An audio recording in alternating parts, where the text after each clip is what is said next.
Hey guys, we'll get to our next clip in a second, but first I want to touch on something very important to me and our team at TYT. Mental health affects so many people, no matter who you are or what your background is. We at TYT are partnering with BetterHelp so you can access professional, affordable, and convenient counseling through the phone and video chat with therapists at the comfort of your own home. Head over to betterhelp.com/TYT for more info and how you can receive unlimited help from licensed professional counselors from your phone or computer at any time. Following the massive corporate tax cuts for the wealthy, the Republican Party has realized that, hey, we need to do something to increase revenue or at least cut spending to make up for these giant tax cuts. It is going to add $1.9 trillion to our federal deficit over the next 10 years. That is what the Trump tax cuts will do. And so now all of a sudden you see representatives like Stivers speaking very openly to CNBC about what the big plan is moving forward. Take a look. No misgivings about a tax cut that was not paid for that's allowing deficit to rise like it is now? I do think we need to deal with some of our spending. I think we've got to try to figure out how to spend less. Entitlements, Social Security, Medicare. We have 10 million people on Social Security disability now, more than actually 11 million, more than any time in history. And some of those people can't work at all, but many of those people can't work in the job they used to be in. Right. And if we gave them some training, let them keep making a portion of their Social Security disability, but put them back to work, it would be a net win. Right. Social Security and Medicare, the only way we're going to be able to fix Social Security and Medicare is for the two parties to come together the way that Ronald Reagan did with Tip O'Neill and figure out how to fix them together. Okay, we told you they'd come for your Social Security and Medicare, and they are.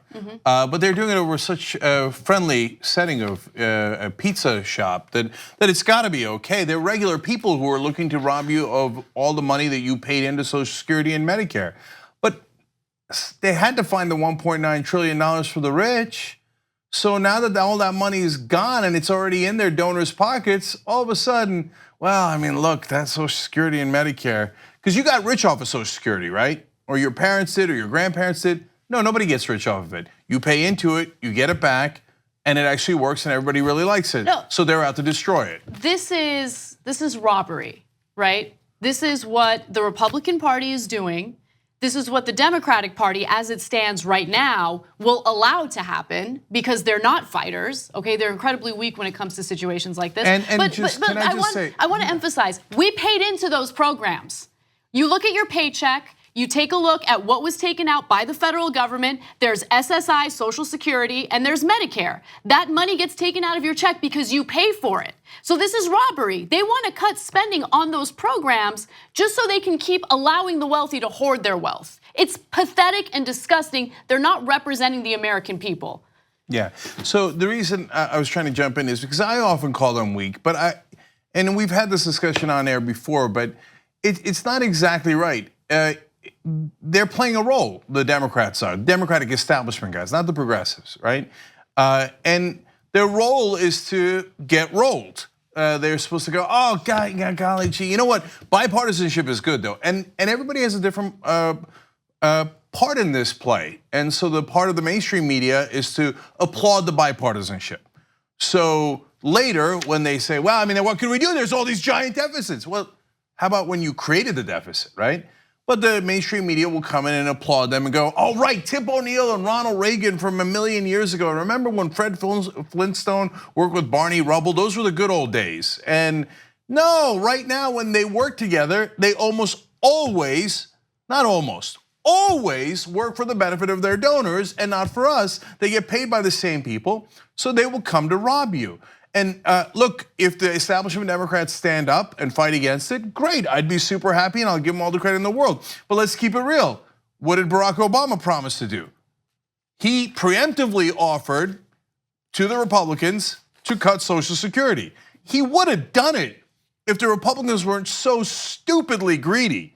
The Koch brothers are like, no, we want more and more and more. And they got the massively right-wing people in the House to tell Boehner, no, not good enough, tell him to cut Social Security more. And then at the end of the day, they couldn't do what they wanted to do all along, which is the grand bargain.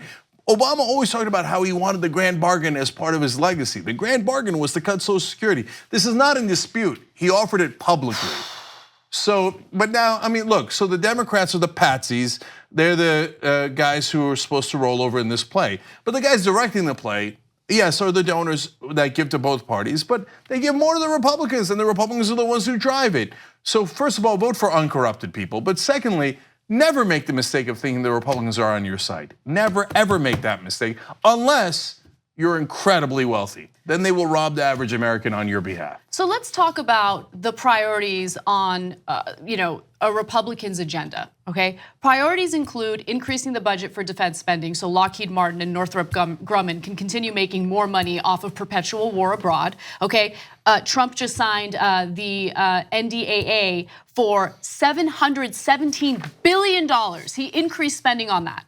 Okay, defense spending increased. At the same time, you will hear Republicans argue, no, the tax cuts are fantastic. It's great for the middle and working class because they're gonna create jobs and they're going to pay higher wages. But why don't we get into specific numbers right now and see what's happened under these Trump tax cuts so far? First off, first quarter of 2018, first quarter where these tax cuts actually went into effect, the big banks saved how much money in taxes? I believe it was $3.4 billion. That's how much they saved in taxes. So did they increase wages for employees at banks? Did they create jobs? No, they didn't. In fact, wages have not kept up with inflation. So if you take inflation into account, our wages have not gone up at all. In fact, they've gone down slightly.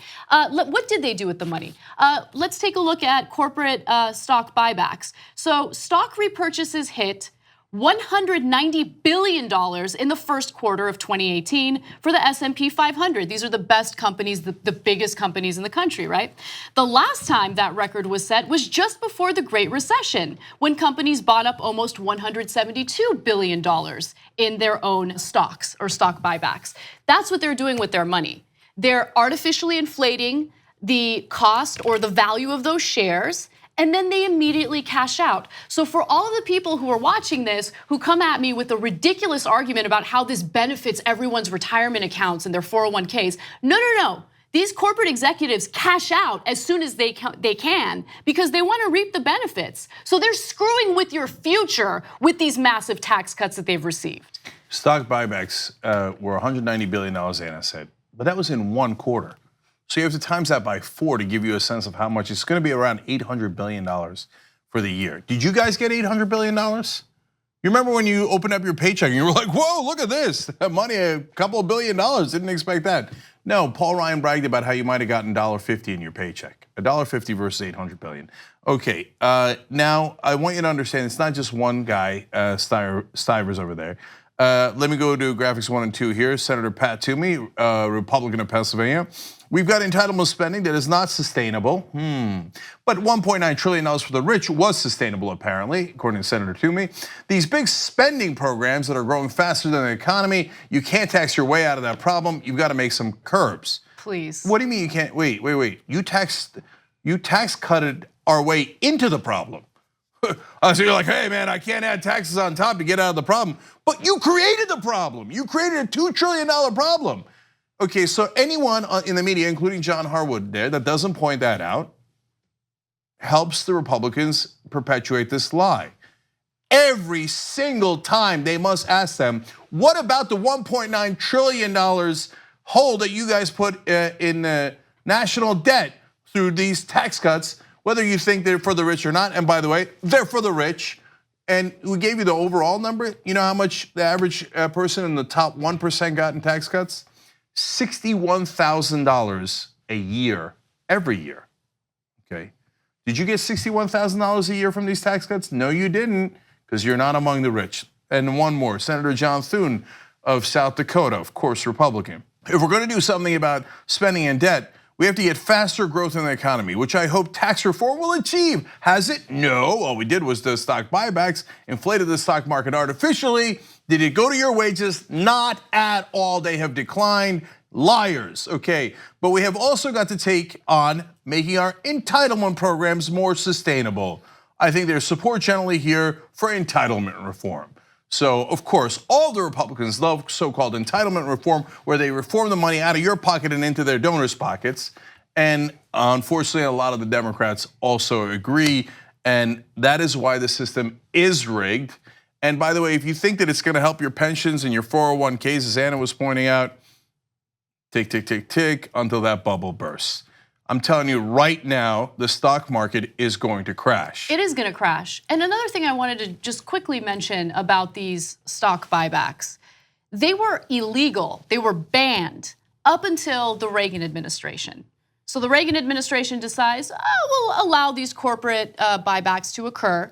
And so this has been an ongoing issue. This isn't a partisan issue. This isn't me pointing to Republicans and saying it's the Republicans' fault, although they've definitely had a huge role in making this happen. I mean, this happened under the Obama administration as well, and right? Clinton administration. Absolutely. So from 2004 to 2014, there was a study done by the Roosevelt Institute, and they found out, keep in mind, this is while restaurant workers are on the streets demanding a living wage. And the restaurant industry is saying, no, we can't afford it. We just can't afford it. At that time, okay, according to this study by the Roosevelt Institute, the restaurant industry spent 140% of its profits on buybacks. This is just between 2015 to 2017. And why do I say 140%? Because it also takes into account that some of these companies will literally take out debt to buy shares of their own stock, to artificially inflate those shares. Okay. And Bill Clinton is the one who deregulated the banks in the first place. He did it with Phil Gramm, who was a Republican. Yet another bipartisan compromise that the mainstream media applauded while it absolutely devastated our economy. It caused the crash in 2008, and it will cause the crash today. So one more time, let me be absolutely clear. This stock market will crash. You cannot keep doing stock buybacks and artificially inflate the price of your companies when there is actually no reason why those companies have actually done better in the real world. They don't have more profit, they don't have more revenue. It is an artificial inflation. That is called a bubble. Bubbles always burst. This market will crash, it's an absolute guarantee. But nonetheless, we go on as if everything is fine. And once they do, once the market crashes, they'll come back and say, oh my, but I gotta get paid my bonus. What kind of a person will let me get my bonus? I have to get more multi-million-dollar payouts while you lose all of your 401k. Never miss another TYT video by ringing the bell below. You'll get notified whenever we publish something new. And don't forget to join TYT and download the TYT Plus app today. Download the TYT Plus app on your phone or head over to tyt.com/join.